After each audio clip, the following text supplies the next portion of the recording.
पृथ्वी शॉ और शिवम दुबे ने आग लगाई। फेल हुए श्रेयस अय्यर और स्काई। एक नहीं, दो नहीं, पांच नहीं, 10 नहीं, कुल 13 छक्कों की सुनामी आई।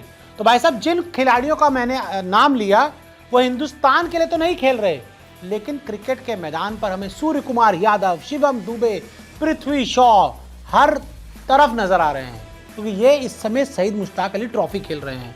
और भाई साहब, मुंबई की तरफ से खेलते हुए इन्होंने धमाका किया है। धमाका भी एक छोटा शब्द है, जोरदार धमाका किया है और इन्होंने मुंबई को सेमीफाइनल में पहुंचाया है, जिसमें पृथ्वी शॉ, शिवम दुबे और अजिंक्य रहाणे का तूफान आया है। तो भाई साहब, मुंबई ने क्वार्टर फाइनल में 6 विकेट से शानदार धमाकेदार जीत दर्ज की है और इसी के साथ मुंबई ने शहीद मुश्ताक अली ट्रॉफी के सेमीफाइनल में जगह बना ली है। मुंबई क्वालिफाई कर चुका है। और पृथ्वी शॉ, मैं आपको बता दूं, उन्होंने इस क्वार्टर फाइनल मुकाबले में विस्फोटक पारी खेली है, यानी कि पृथ्वी शॉ ने धमाका किया है। 26 गेंद पर पृथ्वी शॉ ने ताबड़तोड़ 49 रन बनाए हैं। लगातार बात हो रही थी पृथ्वी के बारे में, उनको आईपीएल में भी किसी टीम ने नहीं खरीदा, लेकिन पृथ्वी ने दिखाया कि भाई साहब वो अभी भी आसमान पर हैं और उनको मौका दो, लगातार खिलाओ तो पृथ्वी बड़ा धमाका कर सकते हैं, और उन्होंने धमाका करके दिखाया। और इस दौरान पृथ्वी का जो स्ट्राइक रेट था वो 189 का रहा। 189 की स्ट्राइक रेट से पृथ्वी ने विदर्भ के गेंदबाजों को पूरी तरह से उड़ा दिया और मुंबई को सेमीफाइनल में पहुंचा दिया। साथ ही अगर बात करें पारी के दौरान, पृथ्वी शॉ ने 5 चौके और 4 छक्के भी लगाए। जी हाँ, पूरे अटैकिंग मोड में थे, जो गेंद सामने आती गई उसको बाउंड्री पार पहुंचाते गए। और मेरा हमेशा मानना है कि पृथ्वी शॉ को अगर आप ग्रूम करोगे, उनको लगातार मौके दोगे, उनसे थोड़ी बात करोगे, थोड़ा समझाओगे, तो पृथ्वी शॉ एक बहुत बड़ा प्लेयर बन सकते हैं। साथ ही मैं आपको बताऊं, अजिंक्य के साथ उन्होंने पहले विकेट के लिए 83 रन की ओपनिंग साझेदारी की।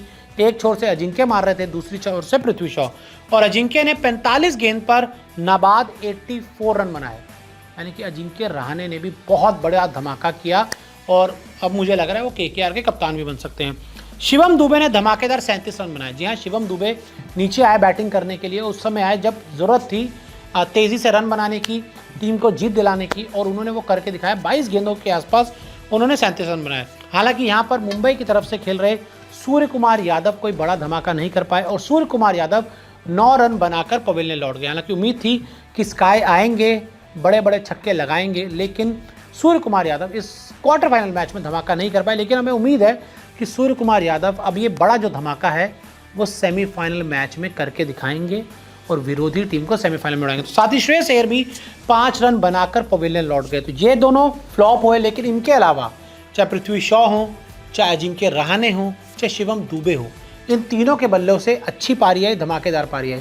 और यहाँ पर यार देखिए ना, पृथ्वी शॉ के लिए बहुत इंपॉर्टेंट है। सोचिए, आईपीएल ऑप्शन में उनको नहीं लिया गया, किसी ने नहीं खरीदा, अब उन्होंने मुंबई को सेमीफाइनल में पहुँचा दिया। 2 मैच बचे हैं, 2 मैच अगर मुंबई जीत जाती है तो वो शहीद मुश्ताक अली ट्रॉफी जीत जाएगी। और सोचिए, अगर इन दोनों ही मुकाबलों में पृथ्वी शॉ का बड़ा शॉ आता है, बड़ी पारी आती है, तो जो सारी फ्रेंचाइजी है ना, उनके मुंह पर तमाचा होगा कि भाई आपने 75 लाख में इसको नहीं खरीदा।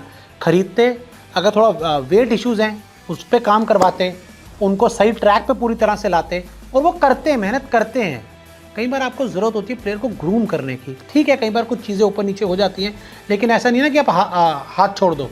घर में आपके बच्चे भी होते हैं, अगर वो गलतियाँ करते भी तो आप उनको समझाते हैं ना, लेकिन हमेशा साथ रखते हैं। तो ऐसे ही, हालांकि मैं हमेशा बोलता हूँ कोई आईपीएल फ्रेंचाइजी किसी प्लेयर की सगी नहीं होती, तो वही करके दिखाया। देखो, नहीं लिया पृथ्वी शॉ को, तो ऐसे में पृथ्वी शॉ ने बहुत अच्छी बैटिंग की है, धमाकेदार बैटिंग की है, और अब उम्मीद है कि अगले 2 मैचों में भी पृथ्वी शॉ लगातार धमाका करेंगे।